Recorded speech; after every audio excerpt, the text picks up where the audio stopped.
আর্জেন্টিনার খেলোয়াড় তোর প্রিয় হলো কেমনে বেঈমান? এই মুসলমানের বাচ্চা বল বেটা, এখন দাঁড়ায় বল বেটা, কোন কাফের বেঈমান, কোন খ্রিস্টানের বাচ্চা, কোন ইহুদি, তুই মুসলমানের ঘরে জন্ম নিয়া তোর রক্তে মুসলমান মার রক্ত, তুই কেমনে ওই বেঈমানের মতো সাজলি? এই বেহায়া বল বেহায়া, তোদের চাঁদের চুলের কুম বল বেটা, এখন দাঁড়া। ওই বেঈমান তোর পছন্দ হলো কেন? তোর রক্ত ইসলাম নাই বেটা, তোর মা মুসলমান না, তোর বাপ মুসলমান না বেটা, তোর দাদা দাদি মুসলমান না, ওরা সব বোকা, তুই চালাক হয়ে গেছ বেটা,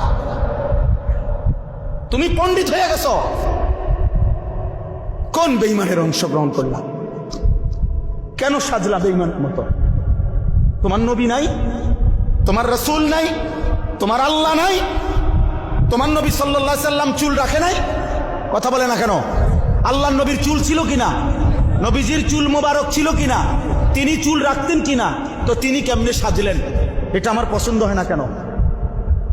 নবীর সাহাবী সোয়া লাখের চাইতে বেশি সাহাবী, লক্ষের চাইতে, ওনাদের চুল ছিল না মাথায়? তো ওনাদের চুল কেমন ছিল তার কোনো বর্ণনা নাই কিতাবে? তো তুমি দেখো না এটা? তোমার ধর্মকে তুমি এত বড় বেইজ্জতি করলা কেন? তোমার রাসূলকে তুমি এত বড় বেইজ্জতি করলা কেন? এটা